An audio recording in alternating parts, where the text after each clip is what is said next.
Professor Bernard Feringa is a Dutch citizen, born in 1951 in the Netherlands, affiliated with the University of Groningen in the Netherlands.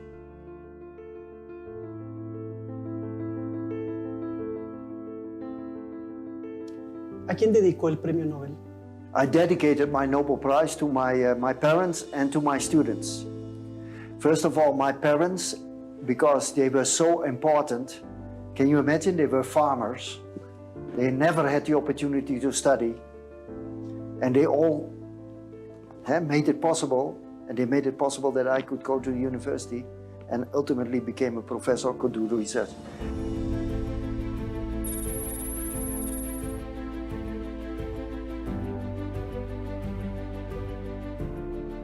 Bienvenidas y bienvenidos, gracias por acompañarnos en esta transmisión especial llevada hasta ustedes a través de UACJ TV. Mi nombre es Gustavo Cabullo Madrid, reportero de la Dirección General de Comunicación Universitaria. Hoy nos acompaña en entrevista un premio Nobel de Química. Se trata del doctor Bernard Lucas Feringa, mejor conocido como Ben Feringa. Él es encargado de impartir este año la Cátedra Patrimonial Douglas Ocheroff 2022 en el Instituto de Ingeniería y Tecnología. El título de su ponencia será The Art of Building Small, el arte de construir en pequeño. Mr. Feringa, welcome. It's an honor to be here with you this day. It's a great honor for me to be here. El doctor Feringa tiene una robusta currícula y ha sido multipremiado internacionalmente.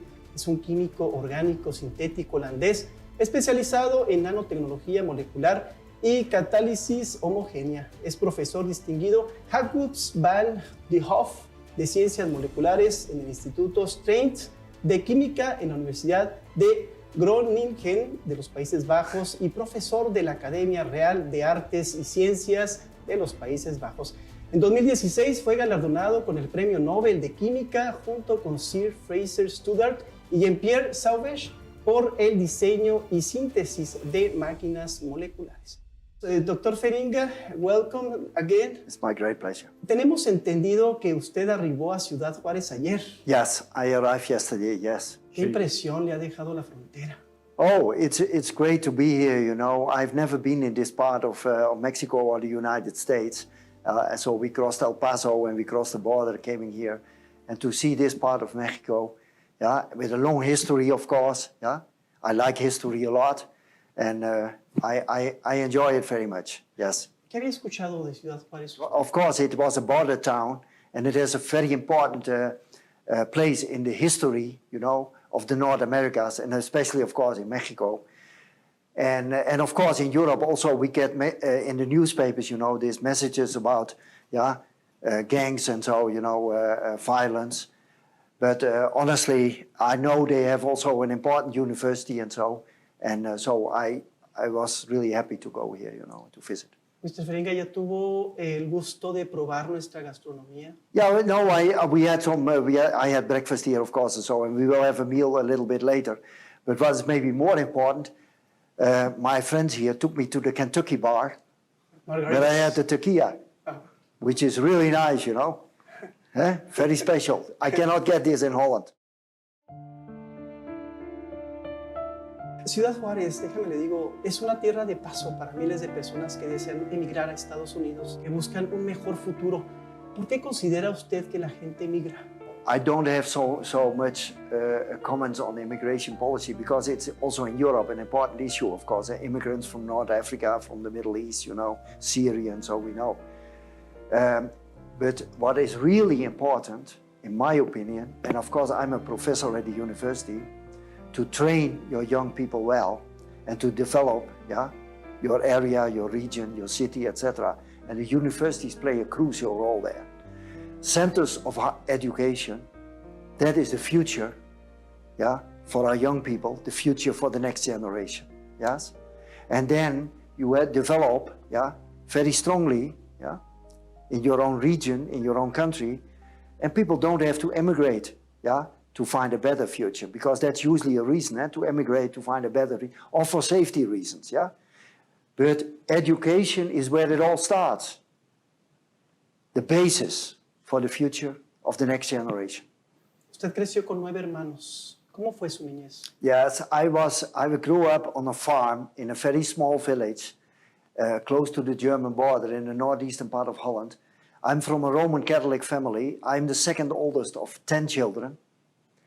And of course, we had to attend church every weekend, which we still.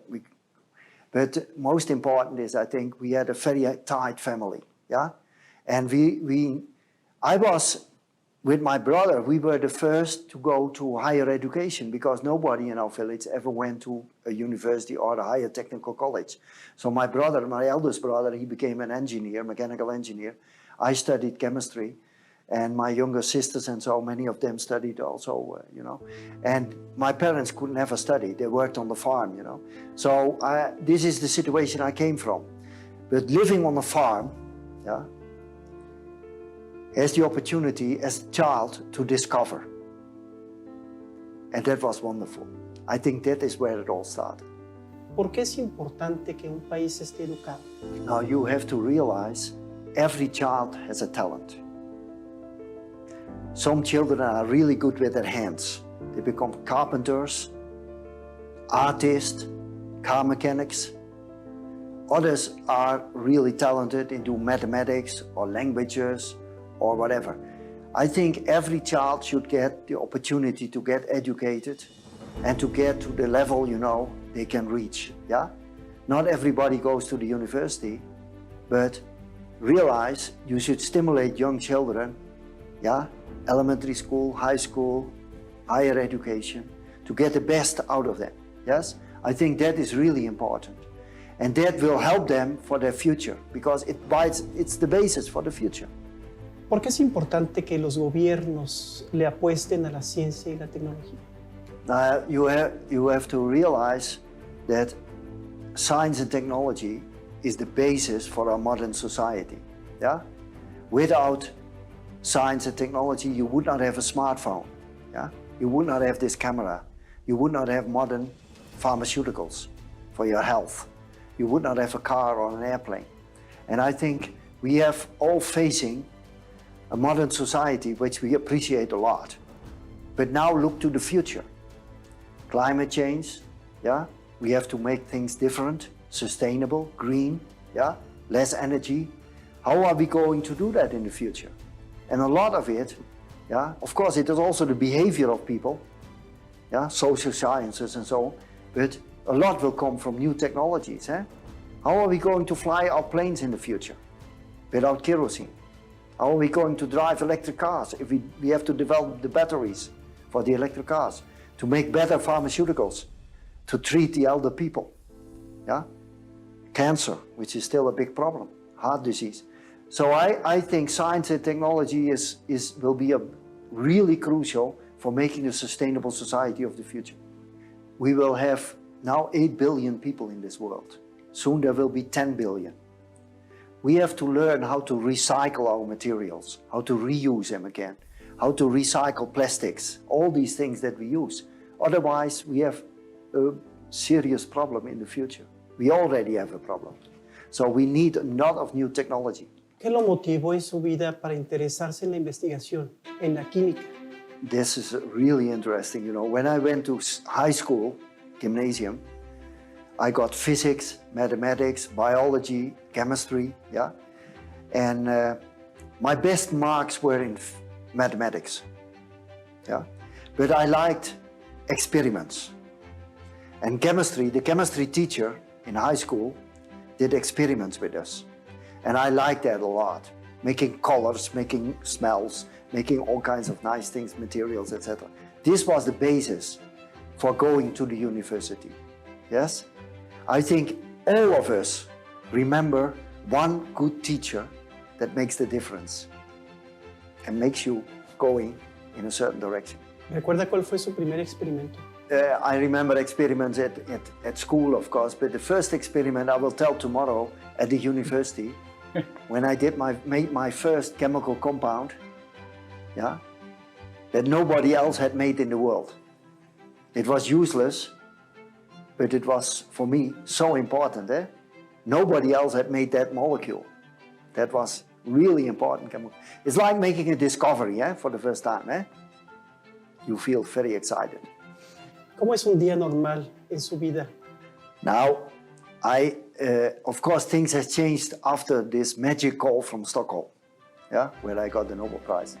I get many, many requests, you know, to give lectures, to be in committees, scientific committees, etc., all over the world. So I have many, many, many duties, but still the basis is that I teach to students, so I give lectures to students, and I have a research group, so I continue doing research. And there is a third component that when the journalist asked me in Stockholm, what are you going to do? I said, look, I'm a scientist. I want to continue with science because there are many things to discover. I want to teach. I like teaching also. But I also want to go to the public to tell about the beauty of science and particularly chemistry. And I also started a foundation, the Feringa Foundation. Het Feringa Fonds, dat is bedoeld om de wetenschap voor het voetlicht te brengen bij het grote publiek, bij scholieren en ook om onderzoek te stimuleren. And we go to give public events and we go to schools, elementary schools and high school, every month with some students together. We go there, we have discussions with the kids, with the students, we do experiments with the students. This is what we also do. ¿Qué ve usted en los jóvenes? ¿Hay interés por la ciencia de parte de la gente joven? Yes, there is certainly an interest for science, and especially when you start at young age. When you go to elementary schools, it's amazing when you do we do experiments, 5, 6, 7-year-old kids, yeah, up to 12 or so, elementary school. It's absolutely amazing. They like experiments. They like to discover. We see a lot of interest, you know. And of course, it might change a little bit when they are teenagers and so, yeah. But we still see a lot of interest in science. And when you have good teachers, yeah, that make them enthusiastic. But it's very important. Children like to learn by discovery. And I feel that they are very much interested. Many, not everybody, but a lot of children like science. ¿Qué impacto en la vida de las personas han tenido sus investigaciones? Oh, we do very fundamental research, yes? So this motion that I'm going to talk about tomorrow. But I will also show examples where we work now with the medical people, surgeons in the hospital, on new ways to do cancer treatment, yeah? Making smart pharmaceuticals. We also work with companies on making, for instance, sustainable paint and coating, yeah, for your car, for the industry, yeah. So this is something that has already impact in the near future. The basic research on molecular motion, molecular machines might take another 20, 30 years, yes? Professor Bernard Feringa is a Dutch citizen, born in 1951 in the Netherlands, affiliated with the University of Groningen in the Netherlands.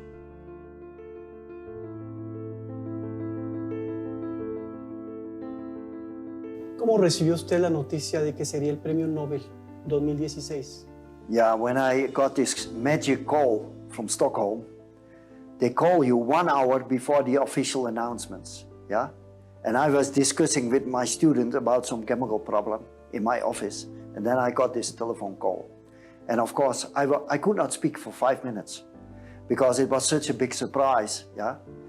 And so it's absolutely amazing, you know. It comes as a big surprise because nobody tells you, of course, You don't know that you are nominated or so. And it came it was absolutely wonderful. And after a few minutes, the secretary of the Nobel Committee said to me, Professor Feringa, are you still on the phone? Because it's so quiet. Yes, I'm still here, but I'm speechless. By the late 1990s, Ben Feringa and his group made a significant breakthrough when they demonstrated a molecular rotary motor. Tuve la oportunidad de ver la ceremonia vía YouTube por internet. ¿Qué corría por su mente cuando usted estaba en la ceremonia? Yeah, this is like you feel like being in a movie, you know. It feels like a bit. It's it's absolutely amazing. Yeah. There are 1,200 people there. Yeah? The king is there, the queen, and all the dignitaries, the government, etc. And you are dressed up, you know, and you get this gold medal, and so it's really absolutely fantastic. You are speechless. ¿A quién dedicó el Premio Nobel? I dedicated my Nobel Prize to my parents and to my students. First of all, my parents, because they were so important. Can you imagine? They were farmers. They never had the opportunity to study. And they all made it possible. And they made it possible that I could go to the university and ultimately became a professor, could do the research. And my students, of course, because you should realize in chemistry, in natural sciences, in engineering, we all work with students. We do research, but the main goal is to train our students beyond our current frontiers, to train our students for the future. So they are my real heroes.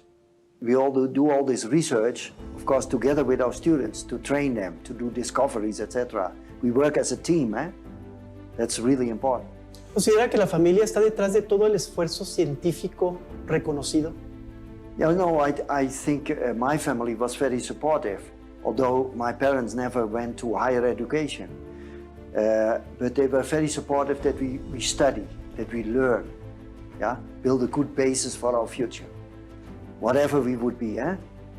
So several of my sisters, for instance, they are teachers, at schools. Others, they are in healthcare or in psychology. But it's important that you get this encouragement by your parents. Second, your teachers.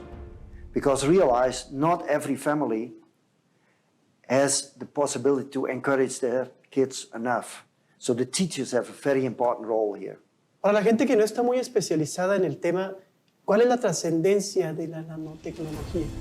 Nanotechnology, of course, is we all know microtechnology, the microtechnology that led to the chips and in the computer science and all these things. Nanotechnology is the next step, and you see now already that the latest generation computer chips are 10 nanometer or so in size. So this is already real nanotechnology. And the trend is to go to the smaller size, more complicated structures, etc. That will help us to build better medicine, new materials, maybe better energy storage, batteries, etc. Catalyst for sustainable chemical conversions and making materials. And so all these kind of smart materials of the future that we will get, I think nanotechnology will play a crucial role because you are able to structure and make function at the nanoscale, 1 billionth of a meter in size. This is the future. Usted recibió el Premio Nobel por las máquinas a escala molecular. ¿Cuál sería la aplicación futura de estas máquinas? The next step, there are many next steps, but what we do now, for instance, is we make coatings for surfaces, that are responsive, because they move under the influence of light. Light comes to a surface, and then it can, because of the molecular machine. So you can have surfaces that clean themselves. Think about windows that can clean themselves, or your car can clean themselves, or materials that repair themselves in the future.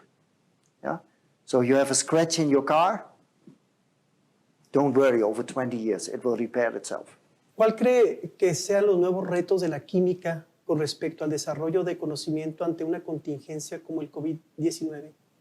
Oh, the chemistry played a crucial role because realize we all got vaccines. But the basis for these vaccines was the nanotechnology of the mRNA, nucleotides, in the 80s, 40 years ago, changing, modifying the nucleotides. That made it possible that within a year we could make vaccines. Very fundamental science that 40 years later made it possible that we could make vaccines within half a year or 1 year. Second, I think, a lot of technology, chemistry that was done to make all the components to bring the vaccine into your body, because it's not only what you get injected, is not only the vaccine, the antibody, but it's also all kinds of other components like detergents, you know, to get it into the cell. You have to get it in the cell. So there was a lot of development, chemical development, molecular design, to make this all possible. Both the vaccine, but also all the ways to get it in your body. Otherwise, we would not get vaccination. ¿Qué opinión le merece la mujer en la ciencia? I think it's really important that we stimulate gender balance, of course. And in the natural sciences, traditionally, physics, chemistry, mathematics, there were less women. When I started studying, there was less women than men. Now it's changing. But of course, for me, there is no difference. Of course, we should stimulate everybody, you know, to go and to follow their talent, and especially also in natural sciences, and so that we get more women there. This is really important. You see already there are lots of women now in biology, also in the medical school, you see a lot of women. And we hope to get more women in chemistry and physics and material science and engineering and so in the future. It's really important. ¿Qué opinión le merece las redes sociales, sobre todo en la formación académica y personal de los estudiantes? I think it is a privilege to be in the academic community because there the students can meet students of different disciplines. They can meet the professors, their training. They get exposure to the international community, different disciplines. The way of learning at the university is much more than only learning from a book or going to follow a lecture of a professor. It's also about building your community for the rest of your life and to get all this experience, training and experience and exposure. Because you don't know exactly what your job will be later, but in the university community as a student, you make friends for the rest of your life, and you get exposure. You can learn a lot. Take advantage of that. Take advantage of the fact that at the university you have this community of scholars and you can learn a lot. Also, what you think may be not important now, but maybe in 10 years you are in a job and you suddenly realize how important it was for your future. Broaden your horizon at the university. It's really important and you have the opportunity. ¿Qué mensaje le daría a nuestros estudiantes universitarios? Follow your dreams. Amigos, hemos llegado a la recta final de esta entrevista. Agradecemos al Dr. Bernard Lucas Feringa, Premio Nobel de Química, por el diseño y síntesis de máquinas moleculares. ¿Qué legado le gustaría dejar para las próximas generaciones? My legacy is the young students that I brought towards the next step in their life, their career. And I hope they remember the opportunities they got at the university, to broaden their horizon, to get educated, and to get to the future, and enabling them, indeed, to follow their own dreams. Dr. Feringa, thank you for your time. Thank you for this opportunity to have an interview with you. My pleasure. Thank you.